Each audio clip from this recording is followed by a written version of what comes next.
அனைவருக்கும் வணக்கம். இன்று மார்ச் 15ஆம் தேதி என்னென்ன பங்கு சந்தையில் தகவல் சொல்லியிருக்காங்கிறத பார்த்தலாம். வழக்கமாக டிஸ்க்ளைமர் சேனல் முழுக்க இன்ஃபர்மேஷன் ஷேரிங் சேனல் தமிழில் சொன்னால் ஒரு தகவல் பரிமாற்றம் தான். எந்த ஒரு ரெக்கமெண்டேஷன் கிடையாது. This is only information, no any recommendation. அதுமாதிரி சில தகவல்கள் இருக்க வாய்ப்பு இருக்குது. குறிப்பாக பார்த்தீங்கன்னா current market price sector. So நம்ம ஸ்டாக் ரெக்கமெண்ட் பண்ணல. ஸோ கரண்ட் மார்க்கெட் ப்ரைஸுங்கிறது ஒரு பேருக்கு தான் போடுறோம். அதுமாதிரி எந்த ரெக்கமெண்டேஷன் கிடையாது. ஸோ நீங்களும் ஒரு தடவை கிராஸ் வெரிஃபை பண்ணுங்கள். தவறுகள் இருந்தால் கமெண்ட்டில் தெரியப்படுத்துங்க. நான் செபிஷ் அட்வைசரும் இல்லை, நான் ஒரு சாதாரண இன்வெஸ்டர். எனக்கு தெரிஞ்ச தகவலை ஒரு நண்பர்கிட்ட ஷேர் பண்ணுற மாதிரி இந்த வீடியோ மூலமாக அவங்கள்ட்ட ஷேர் பண்ணுறேன். இன்றைக்கி வீடியோவில் பார்க்குறது dividend, bonus, split, upcoming board meeting, order received by listed companies. அதுமாதிரி இண்டஸ்இண்ட் பேங்கில் ஆர்பிஐ ஒரு அறிக்கை வெளியிட்டிருக்காங்க. அது என்ன அறிக்கைங்கிறத பார்க்க போகிறோம். ஃபஸ்ட்டாக பார்க்குறது டிவிடெண்ட். கேலக்ஸி சர்ஃபாக்டான்ஸ் லிமிடெட் கான்பேஸ் 2081 18 ரூபா டிவிடெண்ட் இன்றைக்கி அறிவிச்சிருக்காங்க. டிவிடெண்டில் பார்த்தீங்கன்னா 3.4% அதிகமாக இருக்குது. ரெக்கார்ட் பார்த்தீங்கன்னா 20 மார்ச். செக்டர் வந்து ஸ்பெஷாலிட்டி கெமிக்கலில் இருக்காங்க. ஆக்செப்டல் இண்டஸ்ட்ரீஸ் லிமிடெட் 460 ரூபா கான்பேஸ் 5 ரூபா டிவிடெண்ட் அறிவிச்சிருக்காங்க. டிவிடெண்டில் பார்த்தீங்கன்னா 1% வருது. ரெக்கார்ட் வந்து 20 மார்ச். செக்டர் வந்து இண்டஸ்ட்ரியல் ப்ராடக்ட்டில் இருக்காங்க. ஆக்செப்டல் industries limited. Mercury tradings limited 19 ரூபா கான்பேஸ் பெனி ஸ்டாக்னாவே ரிஸ்க்குங்கிறது கூடவே தான் இருந்தது. இது ஒரு தகவலாக தான் சொல்கிறேன். மற்றபடி ரெக்கமெண்டேஷன்லாம் கிடையவே. ஸ்டாக் ஸ்பிட் அறிவிச்சிருக்காங்க. 1:10 ஃபேஸ் வேல்யூ 10 இருக்காது. ஒன்றா மாற்றுறாங்க. ஒரு ஸ்டாக்கு 10 ஸ்டாக்காக ஸ்பிட் ஆகுது. இன்றைக்கி தான் இந்த ஸ்பிட் அனௌன்ஸ் பண்ணியிருக்காங்க. அதுதான் தகவலாக சொல்கிறேன். ஸோ ரெக்கார்ட் வந்து கூடிய வரையில் வரும். இன்னும் உடனே சொல்ல மாட்டாங்க. பெரியமாலும் கம்பெனி கூடிய வரையில் வரும். செக்டர் பார்த்தீங்கன்னா டைவர்சிஃபைட் கமர்ஷியல் சர்வீஸில் இருக்காங்க. Mercury tradings limited. அடுத்து கேம்கோ லிமிடெட் கான்பேஸ் 77 ரூபா 5:4 ஆல்ரெடி போனஸ் அறிவிச்சிருந்தாங்க. நம்ம 4 ஷேர் வச்சுருந்தா 5 ஷேர் போனஸாக தருவாங்க. அதற்கான ரெக்கார்டை வந்து இன்றைக்கி அனௌன்ஸ் பண்ணியிருக்காங்க. 21 மார்ச் தான் ரெக்கார்ட் ரேட்டு. செக்டர் வந்து அதர் ஃபைனான்ஷியல் சர்வீஸில் இருக்காங்க. கேம்கோ limited. Upcoming board meeting may consider முடிவெடுக்க வாய்ப்பு இருக்குன்னு தான் சொல்கிறாங்க. 90% சான்ஸ் இருக்குது. ஏடிசி இந்தியா கம்யூனிகேஷன் லிமிடெட் 958 ரூபா கான்பேஸு 25 மார்ச்சில் போர்டு மீட்டிங் இருக்குது. அந்த போர்டு மீட்டிங்கில் ஸ்பெஷல் டிவிடெண்ட் குறித்து முடிவுன்னு சொல்கிறாங்க. செக்டர் வந்து டெலிகாம் எக்யூப்மெண்ட் சர்வீஸில் ஆக்சசரிஸில் இருக்காங்க. ஸ்பெஷல் டிவிடெண்ட்னா நார்மல் டிவிடெண்டும் கொஞ்சம் அதிகமாக இருக்க வாய்ப்புகள் அதிகம். ஸோ போன வருஷமும் அதேமாதிரி கொடுத்துருக்காங்க. 25 ரூபா போன வருஷம் ஸ்பெஷல் டிவிடெண்டாக கொடுத்துருக்காங்க. நார்மல் டிவிடெண்டாக 5 ரூபா கொடுத்துருக்காங்க. ஸோ அந்த மாதிரி கொடுக்கலான்னு எதிர்பார்க்கலாம்.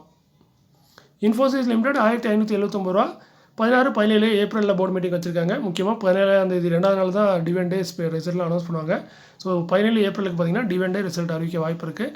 செக்டர் கம்ப்யூட்டர் சாஃப்ட்வேர் கன்சல்டிங்கில் இருக்காங்க. போன வருஷம் 3 தடவை டிவிடெண்ட் கொடுத்துருக்காங்க. மேலே வந்து 2 டிவிடெண்ட் கொடுத்துருக்காங்க. 20 ரூபா 8 ரூபான்னு. ஸோ அந்த ரேஞ்சில் டிவிடெண்டை எதிர்பார்க்கலாம். ஆர்பிபி இன்ஃப்ரா ப்ராஜெக்ட் லிமிடெட் 137 ரூபா கான்பேஸ் 22 கோடியே 56 லட்சத்துக்கான ஆர்டர் கொடுத்தது. Department of space centre Sriharikota. Shivalik power controls limited 115 ரூபா கான்பேஸு எஸ்எம்இ கேட்டகரி. இவங்களுக்கு 2 ஆர்டர் கிடச்சிருக்கு. ஒன்று பார்த்தீங்கன்னா 83 லட்சத்துக்கான ஆர்டர், அது ஸ்ரீ சிமெண்ட் கொடுத்துருக்காங்க. இன்னொன்று 1 கோடியே 65 லட்சம் இதை கொடுத்தது PepsiCo India holding private limited.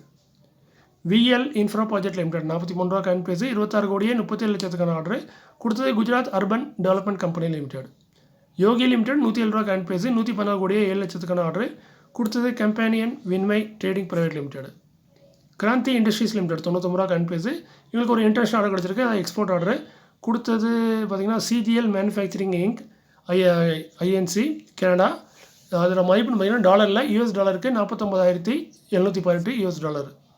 Oriental ரயில் இன்ஃப்ராஸ்ட்ரக்சர் லிமிடெட் 183 ரூபா கான்பேஸு 4 கோடியே 94 லட்சத்துக்கான ஆர்டர் கொடுத்தது ஐசிஎஃப் சென்னை. சாரி.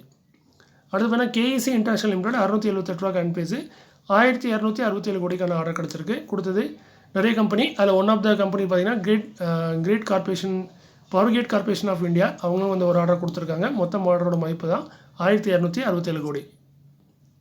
இண்டஸ்இண்ட் பேங்கை பற்றி ரிசர்வ் பேங்க் என்ன சொல்லியிருக்காங்கன்னா இன்றைக்கி ஒரு ப்ரெஸ் ரிலீஸ் வெளியிட்டிருக்காங்க. அதில் என்ன பண்ணியிருக்காங்கன்னா முக்கியமாக என்ன சொல்லியிருக்காங்கன்னா 2022 டிசம்பர் 31, 2024 அன்று முடிவடைந்த காலாண்டிற்கான வங்கியின் நிதி முடிவுகள் வங்கி நல்ல மூலதனத்துடன் உள்ளது என்றும் வங்கி நிதிநிலை திருப்திகரமாக உள்ளது என்றும் ரிசர்வ் வங்கி தெரிவித்துக் கொள்கிறது. ஸோ என்னென்னா கம்பெனியோட ரிசல்ட் வந்து நல்லதாக இருக்குது, எல்லாமே நல்லதாக இருக்குது அப்படிங்கிற மாதிரி சொல்லியிருக்காங்க. மேற்கொண்டு சில வார்த்தைகள் சொல்லியிருக்காங்க. அது என்னென்னா பேங்கோட maintaining comfortable capital adequacy ratio 16.46% போட்டிருக்காங்க. ஸோ கேபிட்டல் அடிக்வன்சி ரேஷோ வந்து நல்லாயிருக்கு. 16.46% இருக்குது. மோஸ்ட்லி 12% மேலே இருந்தாலும் நல்லா இருக்குன்னு நினைக்கிறேன். ஸோ 16% வச்சுருக்காங்க, நல்லது. ப்ரொவிஷன் கவரேஜ் ரேஷோ பார்த்திங்கன்னா 70%, 70.20% இருக்குது.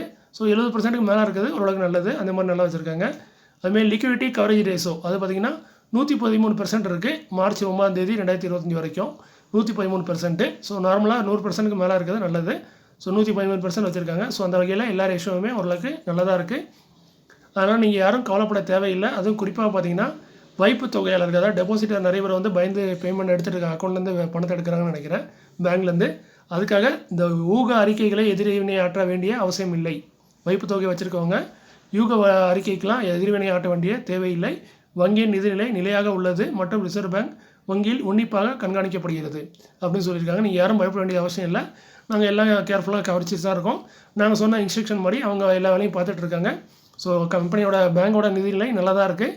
நீங்கள் யாரும் கவலைப்பட தேவையில்லை. முக்கியமாக டெபாசிட்டர், நம்ம சொல்கிறது இன்வெஸ்டர் கிடையாது, டெபாசிட்டர் கவலைப்பட வேண்டிய அவசியம் கிடையாது அப்படிங்கிற மாதிரி ரிசர்வ் பேங்க் சொல்லியிருக்காங்க. ஒரு நம்பிக்கை கொடுத்துருக்காங்க இண்டஸ் பேங்கோட டெபாசிட் பண்ணி வச்சுருக்கவங்களுக்கு. அடுத்த நியூஸ் முடிஞ்சது. நீங்கள் வீடியோ ஸ்கிப் பண்ணால் இங்கே ஸ்கிப் பண்ணிட்டு போயிடலாம். மேற்கொண்டு கமெண்ட்டுக்கான பதில் தான், சில நண்பர்களோட கமெண்ட்டுக்கான பதில். ஸோ அதில் நிறைய பேர் கேட்டிருக்காங்க, நீ அந்த பிசிஜியோட ரிசல்ட்டு இனி நியூஸ் இருக்கான்னு பார்த்துட்டு கேட்டிருக்காங்க. இந்த ஸ்டாக் நானும் ஆல்ரெடி சொல்லியிருக்கேன். ஸோ அதனால் இந்த ஸ்டாக்கை வந்து நானும் பார்த்துட்டு தான் இருக்கேன், தொடர்ந்து பார்த்துட்டு தான் இருக்கேன். இது வரைக்கும் எந்த ஒரு நியூஸும் வரல. வந்தால் கண்டிப்பாக அப்டேட் பண்ணுறேன். இப்போதைக்கு ஸ்டாக் ட்ரேட் ஆகாமல் தான் இருக்குது. கம்பெனிலேருந்து எந்த ஒரு நியூஸும் வரல, என்எஸ்சி பிஎஸ்சிலேருந்து எந்த ஒரு நியூஸும் வரல. ஸோ வந்தால் கண்டிப்பாக அப்டேட் பண்ணுறேன். நீங்களும் ஒரு 2 நாள் 3 நாளைக்கு ஒரு தடவை இப்படி கேட்டிங்கன்னா எனக்கும் ஞாபகம் இருக்கும். நானும் டெய்லி தேடிட்டு தான் இருக்கேன் ஏதாவது நியூஸ் வருதான்னு. இது வரைக்கும் எந்த நியூஸும் வரல. அடுத்து பார்த்தீங்கன்னா நண்பர் இன்னொருத்தர் கீழே கமெண்ட் பண்ணியிருந்தாரு. பட் அந்த கமெண்ட் இப்போ டெலிட் ஆகிட்டு. ஸோ மோஸ்ட்லி நான் இந்த எக்ஸ்ட்ரா கமெண்ட்டுமே டெலிட் பண்ணுறது கிடையாது. பட் சில நேரங்களில் பார்த்தீங்கன்னா நான் காலையில் பார்க்குற கமெண்ட்டு எனக்கு ஈவினிங் பார்க்கும்போது இருக்காது. அது நீங்களே டெலிட் பண்ணுறீங்களா இல்லை ஆட்டோமேட்டிக்காக யூடியூப்பில் எதுவும் டெலிட் பண்ணி விட்றாங்களான்னு எனக்கு தெரியல. பட் நான் இது வரைக்கும் டெலிட் பண்ணல, அதுதான் உண்மை. ஸோ நண்பர் அதில் என்ன கேட்டிருந்தாங்கன்னா அந்த அன்லிஸ்டட் ஷேர் என்எஸ்சி எப்படி வாங்கலாம் அப்படிங்கிற மாதிரி. இதே மாதிரி 2-3 நாள் முன்னாடி கூட ஒரு நண்பர் கேட்டிருந்தாரு அன்லிஸ்டட் ஸ்டாக்கை எப்படி வாங்குறதுன்னு. ஸோ அன்லிஸ்டட் ஸ்டாக்கை வாங்குறதுனா என்னென்னா, நம்ம ஆல்ரெடி ஒரு வீடியோ போட்டிருக்கோம், நம்ம ப்ளேலிஸ்ட்டில் இருக்குது, நீங்கள் அதை பார்க்கலாம். பட் என்னென்னா இதில் வந்து நிறைய வகையில் வாங்கலாம், நிறைய வெப்சைட் இருக்குது. பட் என்னென்னா எல்லாமே ரெகுலேட்டரி கிடையாது, சிபி கண்ட்ரோலில் வராது. ஸோ இந்த அன்லிஸ்டட் ஸ்டாக்கை வாங்குறதும் பெரிய கஷ்டம் தான், விற்கிறதும் பெரிய கஷ்டம் தான். இதெல்லாம் தெரிஞ்சுட்டு ரிஸ்க்லாம் தெரிஞ்சு வாங்குங்க.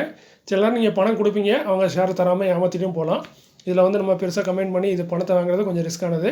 ஸோ அதனால் எந்த வெப்சைட்டாக இருந்தாலும் சரி, இந்த அன்லிஸ்டட் ஷேரை வாங்குறது வந்து கொஞ்சம் ரொம்ப ரிஸ்கியானது. ஸோ அதனால் பார்த்து சூதானமாக வாங்க. இல்லை உங்களுக்கு விருப்பம் இல்லைன்னா முடிஞ்ச அளவுக்கு வாங்காதீங்க. இல்லை ரிஸ்க் எடுக்க தயாராக இருந்தால் மட்டும் இந்த அன்லிஸ்டட் ஸ்டாக்லாம் வாங்க. அதுமாதிரி அன்லிஸ்டட் ஸ்டாக்லாம் நீங்கள் ஒரு ஸ்டாக் 2 ஸ்டாக்லாம் வாங்கவே முடியாது. அதுக்கு ஒரு மினிமம் லாட் சைஸ்னு வச்சுருப்பாங்க. அது ஒரு வெப்சைட்டுக்கு ஒரு ப்ரோக்கருக்கு மாறிட்டே இருக்கும். சில புரோக்கரில் 10,000 பாங்க, சில புரோக்கரில் 1 லட்சம் பாங்க, சில இதில் 2 லட்சம் சொல்லுவாங்க. ஸோ அதனால் பெரிய அமௌண்ட் இன்வெஸ்ட் பண்ணுற மாதிரி இருக்கும். அவங்க நண்பர் தம்பியும் கொஞ்சம் கேள்விக்குறி தான். பட் நான் வாங்கியிருக்கேன், நான் அந்த வீடியோ போட்டிருக்கேன்ல அந்த வெப்சைட்டில் போய் வாங்கியிருக்கேன். பட் எனக்கு வந்து ஷேர் ஆட்மெண்ட் ஆகிட்டு, அதனால் எனக்கு பிரச்சனை இல்லை. பட் எல்லாத்துக்கும் ஆகுமாங்கிறது எனக்கு தெரியாது. ஸோ அதனால் முடிஞ்ச அளவுக்கு நல்லா ஆராய்ச்சி பண்ணிவிட்டு, இல்லைனா அந்த கம்பெனியோட ரிஜிஸ்டார்னு ஒருத்தவங்க இருப்பாங்க, நீங்கள் கூகுளில் போய் டைப் பண்ணாலே போதும்.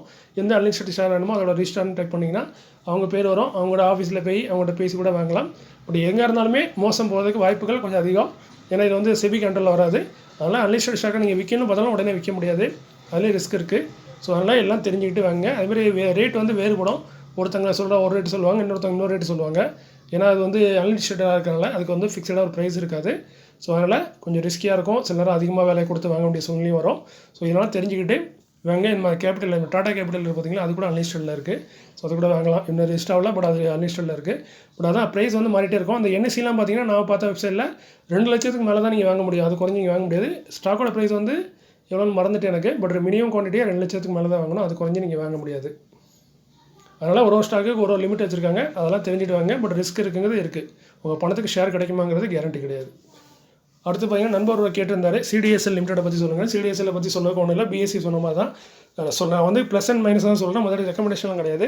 ஸோ அந்த நான் பிஎஸ்சி மாதிரி தான், இதுவும் ஒரு அழியாத கம்பெனி. மோஸ்ட்லி எல்லாரோட அக்கௌண்ட்டும் இந்த சிடிஎஸ்எல்ல தான் இருக்கும். நீங்கள் ஜீரோதாக இருக்கட்டும், குரோவாக இருக்கட்டும், என்ன கம்பெனியாக இருந்தாலுமே, ப்ரோக்கராக இருந்தாலுமே அக்கௌண்ட் வந்து சிடிஎஸ்எல்ல தான் இருக்கும், டெபாசிட்ரி. ஸோ அதனால் என்னென்னு பார்த்தீங்கன்னா கம்பெனி இப்போ 1071 ரூபா ட்ரேட் ஆகிட்டு இருக்குது. புக் வேல்யூ 73 ரூபா தான், இன்ட்ரெஸ்ட் வேல்யூ 734 ரூபா. ஸோ அதெல்லாம் கம்பேர் பண்ணும்போது ஸ்டாக் ரொம்ப ஓவர் வேல்யூவாக இருக்குது. ப்ரைஸ் டு புக் வந்து அதிகமாக தான் இருக்குது, ஏன்னா புக் வேல்யூக்கு பல மடங்கு அதிகமாக ட்ரேட் ஆகுது. அதேமாதிரி பியும் பார்க்கலாம் 43-40 இருக்குது. ஸோ 15-20 மேலே இருந்தாலும் கொஞ்சம் ரிஸ்க் தான். பட் இண்டஸ்ட்ரியோட கம்மியாக இருக்குது, இருந்தாலும் ஸ்டாக் இப்போதைக்கு ஓவர் வேல்யூ மாதிரி தான் இருக்குது. ஃபில்டு வீக் லோ ஆகி பார்க்கும்போதும் நடுவில் ட்ரேட் ஆகிட்டு இருக்குது. டிவிடெண்ட் கொடுக்குறாங்க ஓரளவுக்கு, ROE சூப்பராக இருக்குது, நல்லா ரிசர்வ் வச்சுருக்காங்க. டெட் ஃப்ரீ ஸ்டாக்குன்னு சொல்லணும், கடனே பெருசாக இல்லை. அதுமாதிரி டிஐஸ் ஹோல்டிங்கும் எஃப்ஐஎஸ் ஹோல்டிங்கும் சூப்பராக இருக்குது. 19% டிஐஸும் 17% எஃப்ஐஎஸும் வச்சுருக்காங்க. கம்பெனி ப்ராஃபிட் பண்ணிட்டுருக்காங்க, எல்லாமே சூப்பராக தான் இருக்குது. பட் என்னென்னா ப்ரைஸ் ஒன்று தான். நல்லா இருக்குன்னா ஒரு ஸ்டாக் நல்ல ஸ்டாக்னா அந்த ஸ்டாக்கை எந்த ப்ரைஸில் வாங்குறது தான் முக்கியம், அது ஆல்ரெடி சொல்லியிருக்கேன். ஸோ ஸ்டாக் நல்ல ஸ்டாக்கு, பட் எந்த ஸ்டாக்கில் வாங்கணுங்கிறது நீங்கள் தான் முடிவு பண்ணணும். அதுமாதிரி இப்போ நல்லா ப்ராஃபிட் பண்ணுற கம்பெனி, சில அப் அண்ட் டவுன் இருக்குது ப்ராஃபிட்டில். பட் கம்பெனி நல்ல கம்பெனி தான், என்றைக்குமே அழியாத கம்பெனி. பட் என்னென்னா எந்த ப்ரைஸில் வாங்குறது தான் கேள்வி. எஸ்ஐபி இந்த மாதிரி இதில் வாங்கினீங்கன்னா அதான் ரொம்ப பெஸ்ட்டு. இந்த ஸ்டாக்கை வாங்க, எந்த ஸ்டாக்குன்னு இல்லை, எந்த ஒரு நல்ல ஸ்டாக்கை வாங்கினாலும் எஸ்ஐபி தான் கொஞ்சம் பெஸ்ட்டாக இருக்கும். ஏன்னா அப்போ தான் நம்ம லோ ப்ரைஸை கண்டுபிடிக்க அது கொஞ்சம் வாய்ப்பாக இருக்கும். மற்றபடி இது நல்ல ஸ்டாக்கு, சூப்பரான ஸ்டாக்கு. அடுத்து சிட்டி யூனியன் பேங்கை பற்றி கேட்டிருக்காங்க. இந்த ஸ்டாக்லையும் பார்த்தீங்கன்னா எல்லாம் நல்லபடியாக க்ரீனாக தான் இருக்குது. ஸோ ஸ்டாக் வந்து நல்ல ஒரு ஃபண்டமெண்டலான ஸ்டாக் மாதிரி தான் இருக்குது. 143 ரூபா ட்ரேட் ஆகுது. புக் வேல்யூ 120 ரூபா. ஸோ கொஞ்சம் அதிகமாக ட்ரேட் ஆகுது. இன்ட்ரெஸ்டிங் வேல்யூ பார்த்தீங்கன்னா 168 ரூபா. ஸோ கிட்டத்தட்ட அந்த புக் வேல்யூக்கு ஈக்குவலாக நம்ம கரண்ட் ப்ரைஸ் பார்த்தீங்கன்னா ஓரளவுக்கு ஈக்குவலாக இருக்குது. பிஇ பார்த்தாலும் கம்மியாக தான் இருக்குது, 10 இருக்குது. அதேமாதிரி ROE ROCலாம் கொஞ்சம் கம்மியாக தான் இருக்குது. ROCE வந்து ரொம்ப கம்மியாக இருக்குது. ROE வந்து டீசெண்டாக இருக்குது. டெட் டு ஈக்விட்டி கொஞ்சம் அதிகமாக தான் இருக்கும். ஏன்னா இவங்க ஃபைனான்ஸ் தான், பேங்க்லாம் இப்போ டெட் டு ஈக்விட்டிலாம் அதிகமாக தான் இருக்கும் ஃபைனான்ஸ் கம்பெனிக்கு. அதேமாதிரி பார்த்தீங்கன்னா டிவிடெண்டு 1% டிவிடெண்டும் தராங்க. நல்லா EPS வச்சுருக்காங்க. 14 ரூபா EPS வச்சுருக்காங்க ஒரு ஷேருக்கு. DIS பார்த்தீங்கன்னா 33%, FIs 27% ஹோல்ட் பண்ணாங்க. கிட்டத்தட்ட 50% மேலே இவங்களே ஹோல்ட் பண்ணுறாங்க. ஸோ நல்ல ஸ்டாக்கு. இன்ட்ரெஸ்டிங் வேல்யூ இந்த வேலையில் பார்க்கும்போதும் நல்ல ஒரு சூப்பரான ஸ்டாக்கு தான். நல்லா ப்ராஃபிட் பண்ணுற கம்பெனி பேங்க்கு. நல்லா ப்ராஃபிட் பண்ணிகிட்டே இருக்காங்க, கூட்டிகிட்டே தான் இருக்குது பேங்க்கு. ஒரு ஒரு வருஷத்துக்கும் ப்ராஃபிட் கூட்டிகிட்டே போயிருக்கு. ஸோ நல்ல ஒரு கம்பெனி. இதுவும் நல்ல ப்ரைஸில் வாங்குறது. இப்போ பார்த்தீங்கன்னா கிட்டத்தட்ட 50 வீக் லோக்கும் 50 வீக் ஹைக்கும் இடையில தான் ட்ரேட் ஆகிட்டு இருக்குது. ஸோ பார்த்துக்கோங்க. கம்பெனிலாம் சூப்பரான கம்பெனி. எந்த ப்ரைஸில் வாங்குறத நீங்கள் முடிவு எடுத்துக்கோங்க. வாங்குறதா இருந்தாலும் சரி, விற்கிறதா இருந்தாலும் சரி, இல்லை உங்கள் செபி ஸ்டேட்டஸ் அட்வைஸ் கேட்டுவாங்க. நான் கம்பெனியோட ப்ளஸ் மைனஸ் மட்டும் சொல்லியிருக்கேன். இது உங்களுக்கு பயனுள்ளதாக இருக்குமான்னு எனக்கு தெரியல, இருந்தால் மகிழ்ச்சி. மேற்கொண்டு இதே மாதிரி ஸ்டாக்கை பற்றி தனியாக விவரிக்காமல் இருக்கலாம்னு நினைக்கிறேன். முடிஞ்ச அளவுக்கு கமெண்ட்லேயே பதில் சொல்லிடுறேன், நல்ல ஸ்டாக்கு கெட்ட ஸ்டாக்குன்னு. முடிவெடுக்கிறத நீங்கள் எடுத்துக்கோங்க. மீண்டும் ஒரு நல்ல காலையில் உங்களை சந்திக்கிறேன். இப்படிக்கு உங்களில் ஒருவன். நன்றி.